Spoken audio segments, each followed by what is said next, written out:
Powered by DemeraraWaves.com.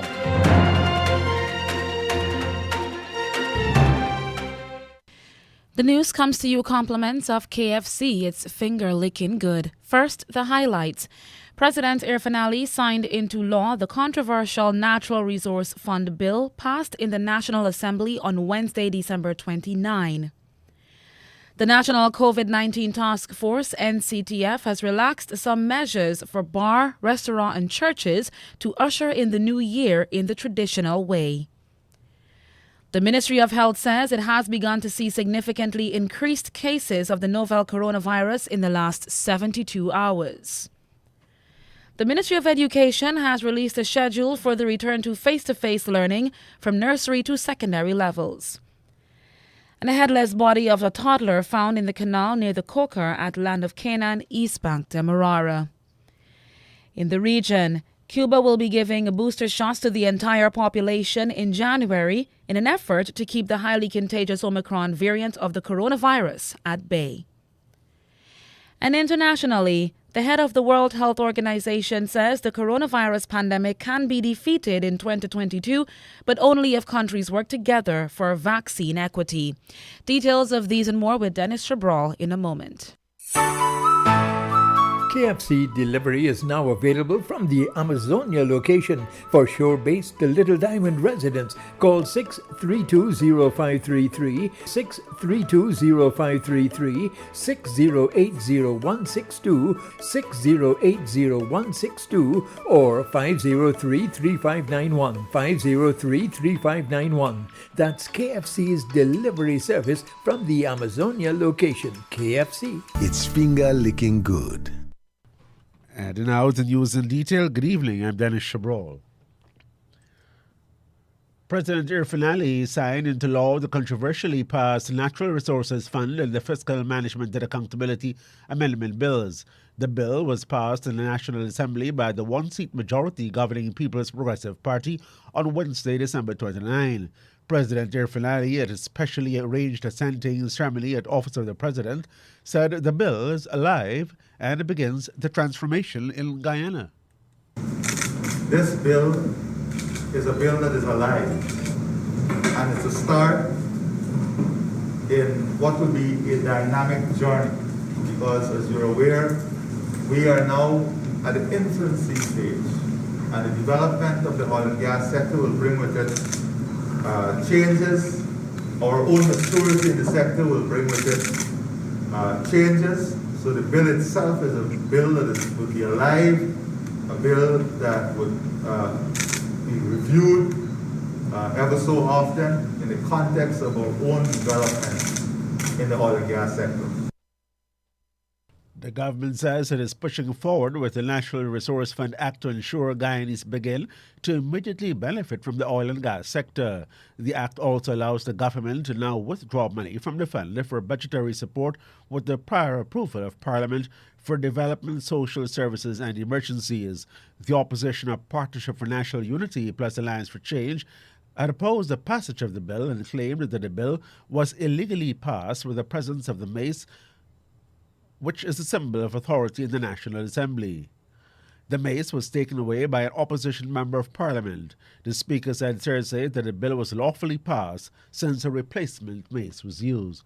Opposition leader Joseph Harmon has since said the standard orders does not make provision for a replica of the mace. He further contends that the replica is used for youth parliament and for exhibition since the original mace is sacred. The National COVID Task Force NCTF says churches are allowed to hold services until 12:45 a.m. on the morning of January 1. Restaurants and bars are also allowed to open their businesses until that time. The NCTF says the national curfew has been adjusted and begins from 12:45 on the morning of January 1st to 4 a.m. on January 1st only. The statement by the NCTF says all other measures governing religious activities under the measure apply. The task force says it will take serious action against unauthorized events, unregulated bars, and street parties during the Old Year New Year period. NCTF says conditional approval may be given for specific activities on request. The COVID task force is urging the public to demonstrate responsible behavior during the pandemic holiday season. The Ministry of Health says it has begun recording increased cases of the novel coronavirus in the last 72 hours. The Health Minister is Dr. Frank Anthony. Over the last day or two, we have seen an increase in cases. Yesterday, we have seen 161 new cases. Today, we have 182 new cases. So these increase in cases, they're occurring in all the regions. But right now, what is jumping out is that you have more active cases in Region 4, and we are seeing new cases occurring in Region 4. Dr. Frank Anthony says the ministry is preparing its facilities for a wave of hospitalization. So right now, we have 34 persons in hospital. 21 of them are at the Ocean View Hospital, with 6 of those persons in the ICU. So we continue to monitor, and we have been prepping our system just in case if we have additional hospitalization. So we have increased our capacity to house COVID patients, and we've been constantly prepping the system to make sure that if we do have a surge in cases, that we can take care of those cases. The health minister says there is little movement in numbers of persons vaccinated during the holiday season. The vaccination numbers have remained pretty static. So we're still at 80.1% for adult vaccination. That would mean that 411,081 persons who would have received the first dose. And for second dose, we have 295,325 persons who would have received their second dose vaccine. That's about 57.6% of the adult population. Booster doses has made a modest jump, and we are now at 11,813 persons receiving their booster doses. Health Minister Dr. Frank Anthony, he says the number of fully and partially vaccinated children are ages 12 to 18 years old remain unchanged since the last update. The Ministry of Education says face-to-face learning for all categories of children out of nursery to secondary begins Monday, January 3. A schedule released by the Education Ministry provides for nursery students year 1 and 2 to attend face-to-face learning on a rotation basis, giving the schools time to plan in accordance with social distancing and accommodation. Primary students, grades 1 to 7, have the option of face-to-face and online learning and to rotate if face-to-face is done. The ministry says grade 6 students must be given preference to attend the face-to-face learning where physical attendance in primary schools is required. The ministry says secondary students, grades 8 to 12, are to attend school physically on school days. Also, the Education Ministry says the schools are to ensure physical distancing, wearing of masks, regularly sanitizing, and highly recommends that students 12 years and older be vaccinated. Police said the decomposed headless body of a male toddler, averaging between 2 to 3 weeks old, was today found floating in the 5-door Coca Canal at Land of Canaan, East Magdamarara. Investigators probing the discovery say that earlier today, some persons were walking along a trail beside the 5-door Coca when they observed the body floating at the opposite side of the canal. The body was taken out of the water and checked. Police say because of the state of decomposition, marks of violence could not have been determined. Investigators say the area was further canvassed for the head, but was not found. It is unclear if the head was severed from the body by person or persons, or if it was eaten off by fish or sea creatures. The body was subsequently transported to the Memorial Gardens Funeral Home, awaiting a post-mortem examination. A London man will spend New Year at home after he was granted $300,000 bail for unlawful possession of an unlicensed gun and ammunition and dangerous driving. Police say Colin Benjamin, aged 36 years old, a safety officer of 132 First Alley, Westmoreland, Linden, appeared at the Linden Magistrates Court for possession of firearm and ammunition without license and dangerous driving. Benjamin pleaded guilty to all three charges before Magistrate Wanda Fortune. The magistrate granted him $200,000 bail for illegal possession of an unlicensed firearm, $50,000 bail for possession of ammunition, and $50,000 bail for the dangerous driving charge. The magistrate ordered that Benjamin return to court on Monday, January 31. In the Caribbean, an alliance between the People's Party for Democracy and Development, PDP, and the United Progressive Party, UPP, has been pronounced dead on arrival by two of Barbados' leading political pundits.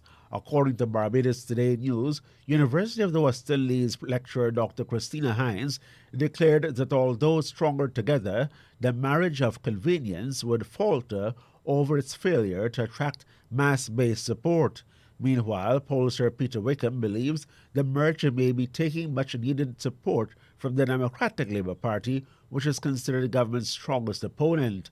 On Thursday, opposition leader Bishop Joseph Atherley added to a week of political surprises, with one of his own announcing the two parties would unite under the name Alliance Party for Progress. Along with UPP founder Lynette Eastman, the organization has vowed to preserve Barbadian democracy.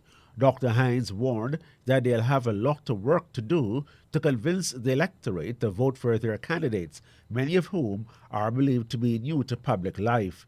The UWI lecturer noted that Atherley's overall experience and ability to win a seat in the last election would be a useful asset. However, Wickham was adamant that Atherley, who crossed the floor weeks after the May 2018 polls, secured his seat on the coattails of Mayor Motley. He then dismissed the UPP as irrelevant over their failure to amass more than 3% of the popular vote during the 2018 poll. Still in Barbados, year-end celebrations and election campaigning are permitted with strict protocols and limitations, despite the week-long upsurge in COVID-19 cases and the confirmation of the Omicron variant in Barbados. Head of the COVID-19 monitoring unit, Ronald Chapman, said that applications for 6 events on Friday night have been approved, 5 for Saturday and 1 for January 2, all outdoor events. He told a news conference at a Yarrow court that more applications are anticipated, but served notice that all protocols must be followed. The Barbados Today News says, regarding campaigning in the coming days ahead of the January 19, 2022 general elections, Chapman says protocols used in the St. George's South by-election would be tweaked and enforced to ensure the voting process is safe for all Barbadians. According to Chapman, political parties have agreed to host 3 large events. He assured that the monitoring unit would be able to keep close watch of events, noting that it had previously engaged people from the 30 polling districts to assist with monitoring events. Chapman says that the unit will be also reinforced. Cuba will be giving booster shots to the entire population in January in an effort to keep the highly contagious Omicron variant of the coronavirus at bay. According to Star News, health authorities in the island, which relies heavily on tourism, last week reported a 35% week-on-week rise in coronavirus cases. Cuba recorded at least 44 cases of Omicron, although both infections and deaths from COVID-19 remain at 1% of their pandemic peak on August 22. Health Minister Jose Angel Portal Miranda says the Omicron threat had prompted Cuba to accelerate its booster campaign and that everyone eligible would receive a booster shot in January. Cuba has already administered nearly 1.5 million boosters in the capital Havana and to high-risk groups such as health workers. That campaign will now spread across the island in the coming weeks. The nation has vaccinated 92% of the population with at least one shot and 85% with a full course of its homegrown vaccines. That puts us second in the world behind only the United Arab Emirates among countries with at least 1 million inhabitants. Now we go to the World Service of the BBC for the latest bulletin of international news. Hello, I'm Debbie Russ with the BBC News. The head of the World Health Organization, Tedros Adhanom Ghebreyesus, says he's optimistic that 2022 will see the coronavirus pandemic defeated, but only if countries work together. It's exactly 2 years since China first reported a viral pneumonia outbreak of unknown origin in Wuhan. Here's Imogen Folks. No one on New Year's Eve 2019 expected a pandemic that would cause more than 5 million deaths, shatter economies and disrupt all our lives. But 2 years on, we have vaccines and treatments, we understand how the virus circulates, we know how to protect ourselves. The WHO's New Year's resolution is to get 70% of people everywhere vaccinated by mid-2022.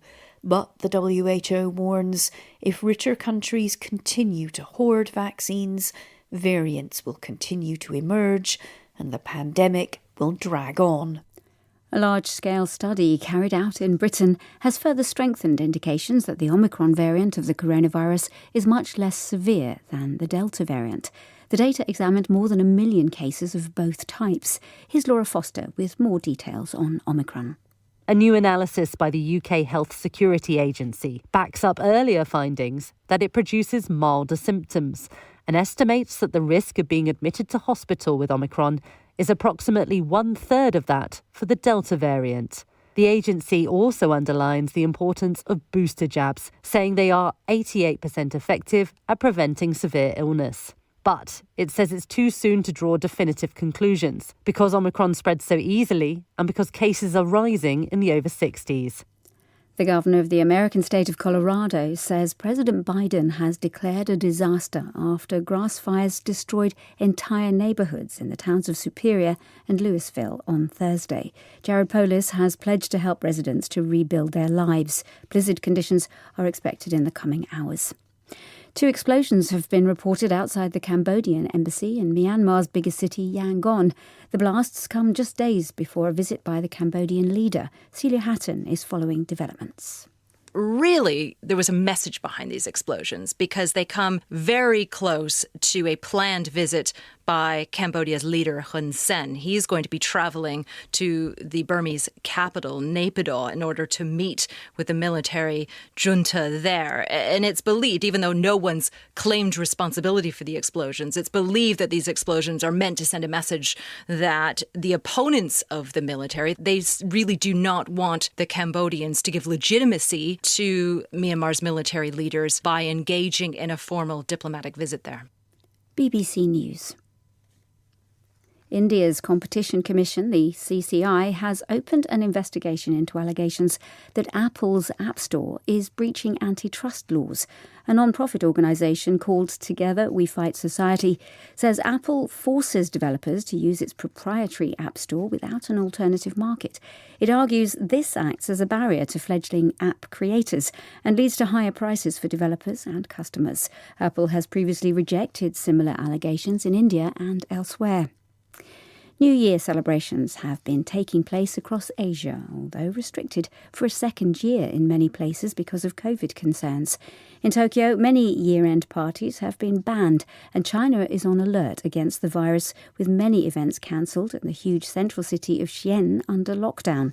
But Taiwan is celebrating almost as normal, having a pop concert with face masks. A rare endangered leopard that was freed from a trap in the mountains of Kurdistan in northern Iraq has had to have its leg amputated. The Persian leopard was rescued from a wolf trap 2 days ago and taken to a zoo for treatment. The aim had been to look after the wildcat until it could return to its habitat, but now it will spend the rest of its life in a zoo. The legendary American actress and comedian Betty White has died just weeks before her 100th birthday. Rista Pico looks back at her life. Betty White's career was one of the longest in the US entertainment industry, spanning 9 decades. She first appeared on television in 1939 and by the 50s was hosting her own shows and, which was rare for a woman at the time, having full creative control over them. Later she moved on to game shows and sitcoms, which culminated in the 80s hit The Golden Girls. Betty White's portrayal of Rose Nyland, a sweetly naive Midwesterner, won her an Emmy and a nomination for one each year the series ran. That's the latest BBC News. That's the news to the moment. After a hard day's work, a lime at the workplace will be great, and even greater and better with KFC, with a wide choice of finger-licking meals in a wide range of sizes. Could be a birthday celebration or promotion, or a lime for no reason at all. Any lime, anytime, anywhere is better and tastier with a delicious meal from any of KFC's 9 locations, including the Amazonia Mall at Providence, open now from 9 a.m. to 10:30 p.m. KFC. It's finger licking good. The news came to you with the compliments of Kentucky Fried Chicken.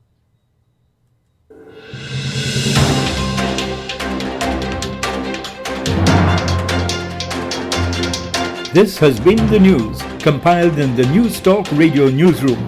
For ongoing updates, visit demerarawaves.com, and you can check facebook.com/demwaves and twitter.com/demwaves.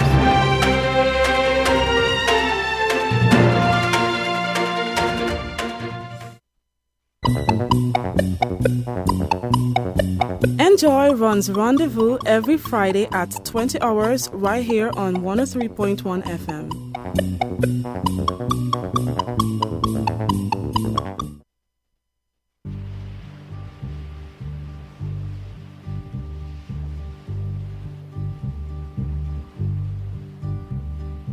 Sitting in the morning sun, I'll be sitting when the evening comes, watching the ships roll in, and then I'll watch them roll away again. Yeah, I'm sitting on the dock of the bay, watching the tide roll away. Ooh, I'm just sitting on the dock of the bay, wasting time. I left my home in Georgia, headed for the Frisco Bay, 'cause I've had nothing to live for, and look like nothing's gonna come my way. So I'm just gonna sit on the dock of the bay, watching the tide roll away. Ooh, I'm sitting on the dock of the bay, wasting time. Look like nothing's gonna change, everything still remains the same. I can't do what 10 people tell me to do, so I guess I'll remain the same. Listen, sitting here resting my bones, and this loneliness won't leave me alone. Listen, 2,000 miles I roam just to make this dock my home. Now I'm just gonna sit